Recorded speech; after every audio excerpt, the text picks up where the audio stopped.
knowing that there's many different types of tools of creative forces that belong to a given film. Yeah. With the script, you have some control over the script, and then it's like you get the script, and it's like if enough people will say, "Oh, I want to be part of that," and it's like, okay, this is our template, which is nice. And if my writing style has a certain sense of humor that that seems to be some crossover from one script to the next, that might be some sense of like cohesion or consistency throughout. You know what I mean? So yeah. Well, I often talk when I think of filmmakers that are in a creative overdrive, stemming from just Woody, who's been a year of film pace for about 2 decades, but also Winterbottom and François Ozon and even Swanberg. I mean, these guys, they don't stop, and if they're not directing, they're being creative and with producers, which is very much your case. I mean, you're in front of the camera.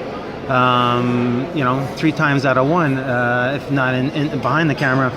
Actually, they'll segue to a question I have on my question list is the artwork that's presented. Actually, the first question is do you really dislike the color blue?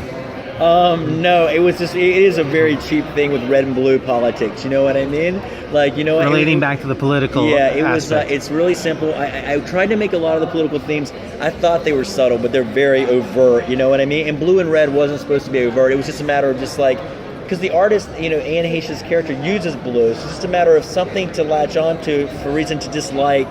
Her assistant, because her assistant's getting the attention of the art critic that she loves. So I was thinking blue, red in terms of politics, but at the same time, I didn't think too much about it. Like, okay, it works, blue. I don't have to think about it too much outside of that. I just don't like the color orange so much. I'm not a color of orange and lime green and purple. I actually made a joke when I was introducing the movie yesterday about the orange shirts that all the volunteers are wearing in a playful way. You know what I mean? Like, I try to avoid orange as much as possible. But I like blue. I like blue a lot. I went to University of North Carolina at Chapel Hill. Well, I don't like that color blue, but it's Carolina blue is what they call it. It's kind of a light blue. So I like blue. Duke. I prefer Duke blue than Carolina blue, but of course I have to be loyal to Carolina fans. But anyway, okay. So talking about politics, so I'm thinking American foreign policy. I'm thinking of the arts in general. I'm thinking friendships. We're all doomed to repeat the same mistakes, and I think that's sort of the highly suggested or like embedded in your narrative strategy. There's a lot of repetition. How did that idea come about? Well, I guess I think about, in terms of repetition of the same mistakes, I just think about the next president we're going to have in terms of American foreign policy, and just the next war, what are they doing? What's the next villain that's going to be created after ISIS? Even that's the joke too. It's when the Middle East, the war on terror is defeated. It's great. We'll have peace on earth. No, there'll be another villain that we have to justify our war, defense. Well, on the day of your premiere. Yes. There was a testing in North Korea. North Korea, right, yeah. Of course, so without a doubt. It's like, wait, is North Korea behind that, or is it somebody else funding North Korea in order to have this, new, with constant fear of like the atomic bomb that's going off? Like the terrorist attacks that happen are horrible in Nice, of course, in Paris, everywhere. It's horrible, but like, that's just the new normality. That's where we are. Europe's been dealing with that for years, of course. Israel, Palestine, it's like, the Middle East, that's where we are. It's the new car attack. It's the new plane attack, which is the terrorist attack. But the thing is, like, when a nuclear bomb goes off again, and I hope it doesn't happen, where's that going to leave us? What kind of society are we going to be in at that point? What kind of fear-based insanity is going to be unleashed on the world? And so this movie is a result of making fun of it all because I'm abjectly afraid of it all. You know what I mean? So I still have so much residue and anger from the Bush years, the Iraq years, and Rumsfeld and Ashcroft and all those guys. It's like, and Dick Cheney. I don't know if we'll ever get over the emotional trauma that I felt when we were going to war with Iraq. And it was very hard on my family and my brothers. There was a lot of arguing and whatnot. And I was I'm not going to say I was infected. I felt very good about all the liberal texts that I was ingesting, all the counterculture to the mainstream that I was following. I did a lot of artwork during that time as a way of just relaxing, you know what I mean? As a way of just coping with it. I've always used art and painting as therapy, I guess. You know what I mean? And I began painting really sexually demented, violent imagery during that time. And again, when it came time to make this film that was going to be a kind of a political satire, I guess, that stuff just bled into it, you know? Also these ideas of being self-important, you know? This idea, and now that I'm 44, the self-importance is gone as a filmmaker, you know what I mean? I feel lucky that I'm just creating work. I feel lucky that I'm sitting here with you at the Toronto Film Festival. I feel very happy and privileged and just honored to be here. But there's not this idea, if this had happened in my late 20s, I would be here thinking, oh yeah, man, like we're gonna fucking get a great deal, and like, yeah, I deserve to be here, and like I'm gonna be like whatever. I'm working with Anne Hathaway in a $40 million film in a few years. It's gonna happen. Like, you know, all that self-importance is gone, which is great. So I can focus on why I'm doing this, which is, I mean, I love for creation, but also too, I don't know what else to do with myself. You know, I mean, that's the thing about Swanberg. It's like he's so prolific. He creates so much. He had great films, some bad films, and you just throw it all out there. And it's like you just keep working because you maybe you don't know what else to do, and also you love it.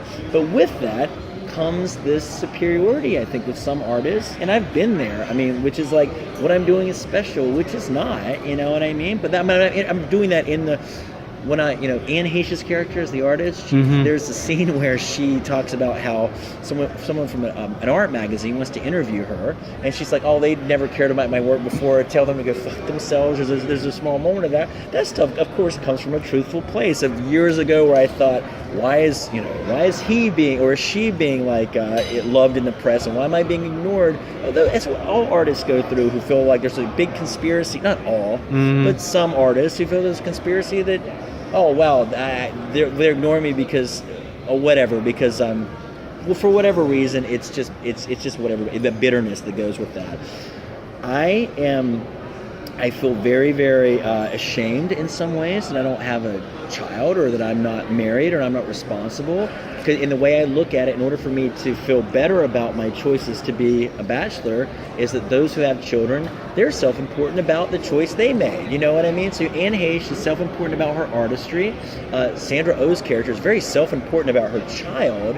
And I think the hubris that both of them have towards one being a mother and one being an artist, is what causes the fights to begin with. So there's a lot of personal pride associated with their ownership of one of the child and the other one of the art, and they're both very protective and very possessive, and that is what causes it all. So all these ideas are wrapped up, personal emotional things, along with my own kind of anger stilled towards just the idea of war. You know what I mean? Like I don't give a shit who's elected president, as long as Trump can build a wall. Trump can raise taxes on the middle class, lower class. Listen, and he can be an isolationist. I don't want to fucking invading another country. Fuck that. The next war that I hope America has is a defensive war where there's a ton of people coming and invading, like, whatever, New York or the North Carolina coast, and then, like, we're all, like, fighting to defend our land. That's a great war. I'll, like, be part of that war. I'll enlist if we're defending our land. You know what I mean? But, this offensive war thing, it just gets me down so much that, anyway, I hope I don't sound like some fucking just, it's just so much anger in it. It's a way to eviscerate and take out all the demons, I guess. Yeah, for sure. I probably didn't answer your question. You answered 13 questions, actually. I hope that I get to make $1 million or $2 million or $3 million movies one day. But like right before this festival, someone said, "Let's make a film." Like earlier in the spring, and I'm like, "Oh, great! How much money will you put into a film?" They said, "This much money," and I said, "I think we can make a film." And we spent all summer workshopping a screenplay, and we shot for 9 days. Like we wrapped the week before we came here. It was a great exercise for me. Luckily, we'd finished Catfight earlier, and it was a good exercise for me to focus on instead of obsessing over this. You know what I mean? It's like, great, we get to make another film. I remember the amount of this check was very, very small, but much smaller than the Catfight money, but that's what my previous films were made for, Applesauce and Summer of Blood. And it's like, wow, I mean, I don't want to say no to that kind of money, because there are filmmakers that they're waiting for that kind of money to make their first film, second film, and like, I don't want to get greedy, but if someone's still going to give me any kind of money to make film, I'm grateful. You know what I mean? Talk to me about how giddy you get when you have people of that caliber, and then the notion that, fuck, how come how come industry is not doing this more often? Yeah. When I remember meeting with Ann, here's the thing. The plan was to make the film for very, very little money. We still made it for a low budget, but much less than we were going to. When I got my seed money, the first thing I did was hire a casting director, Stephanie Holbrook. Now, when she sent the script out, a great agent at UTA sent the script out, and we got a long list of actors who were interested. And when I saw Sandra and Ann were on the list, I'm like, wait a second. I can make this movie with Sandra Oh and Anne Heche, possibly. I thought there's no way it's going to happen. I'm like, this is an actual possibility. They're interested in this. So when we met, and I met with Sandra on Skype, and I met with Anne in person in New York about a year ago today, because it was during Fashion Week. Okay. Man, I was nervous as hell. I'm like, I make like low budget mumblecore films, you know what I mean? Very tiny budgets, guerrilla films for the most part. And I met with Anne. I remember Anne was like, she's like, I love the script so much. And I'm like, well, listen, I'm a mumblecore filmmaker. You should watch Applesauce. This is going to be very low budget. It's going to be very, very, it's going to be a gritty movie. It's not going to be polished and it's going to be as well made as we can make it. She's like, she's loved Applesauce. She's like, yeah, I just want to do something. And she talked about artists in the 70s and 80s and a community of artists who would make something and be passionate about something. And I was talking to her, and Sandra was the same way, and I couldn't believe it. I was like, I felt like sort of like entered a parallel universe, because I'd always thought it was just impossible. I always felt like, well, Anne Heche and Sandra Oh, they don't want to work on something like this, but it's about, I benefit from the fact that there's not a lot of roles for actresses in their age range where there should be. You know what I mean? I remember reading a story about Maggie Gyllenhaal getting passed up to play the mistress of an older, like 50-year-old actor, and she was told she was too old. You know, and I heard that story, Maggie Gyllenhaal at the age of 38. I'm like, well, that gives us a really great opportunity to perhaps get amazing actresses who, unfortunately, aren't being given opportunities. I love Jennifer Lawrence, but but she's in everything. And it's like, I'd like to see older actors. And when I met with Sandra and Anne, it was like, whoa, these are Hollywood. They're Hollywood actors, and they're amazing, but they're artists, and they want to make art. And it was like incredible. And then you start to realize there are a lot of people in Hollywood who want to make art and be a part of the process and make something with passionate people. And it's not about the trailers, it's not about the paycheck. It's about making something we look back on and think, oh yeah, we hopefully it'll get out in the world, but we can't really control that. But we're all proud of what we did. We know it's tough when you're in Toronto, because there's the $50 million Denzel Washington movie and the Oliver Stone movie. Upwards of 250 films. It's true, 250 films, and they're so glossy and polished and amazing. It's like there's an embarrassment of wow, I wish I could have made a bigger film for Anne and Sandra because they deserve it. But at the same time, it's like their performances transcend, I think, the modest budget. Of course. And it made everybody on the crew just do better work, because we felt like we were so honored they were there, and they weren't just separate from us. They were when they weren't shooting, they were sitting with all of us, having conversations, looking at the monitor. It was so inspiring. It was so inspiring. I'm getting teary-eyed because it was so beautiful. Wow. It was amazing. Yeah. So now you know that these people are accessible. Yeah. It's incredible. You can dream with those figures. Yeah. I'll finish with this question. So there's a lot of physical combat in this film. I was relating it back to actually weird duke 'em out between the chicken and Peter and the Family Guy, because you get a sense that there's going to be more than one round. And the violence I found it really interesting, the violence, because you have Coen-esque violence where somebody gets a paper cut and you feel viscerally the pain, but then there's almost this comedic, I'll call it Tarantino violence, where a person does get slashed, and it is sort of comedic. So I thought that that element was really interesting. It's amalgamation of those two worlds, and more or less your style is that. It's amalgamation of different tones. So I'm not surprised it extends to the actual fight scenes. I always wanted to see Tarantino do a fist fight. Has he got a fist fight in any of his films? You know what I mean? I always thought it would have been amazing to have fist fights. Yeah. But I tell you, it all comes from a love of the Rocky movies. It comes from a love of a movie called 3 O'Clock High from the 80s. 48 Hours, and there's a fight with Eddie Murphy and Nick Nolte. There's a fight in a movie called Class with Rob Lowe and Andrew McCarthy. Just enjoying profusely these fights. The fight between Christopher Reeve and himself in Superman 3. Mm-hmm. Just a love of just the adrenaline rush of seeing two people punch each other. And again, and my aversion to war and aversion to weapons, you know what I mean? But okay, there's something honorable about a fist fight in a way, you know what I mean? Punching each other to death is horrible, but like, I don't know. I mean, I don't know. I know I'm not answering the question, but it's just a love for pure.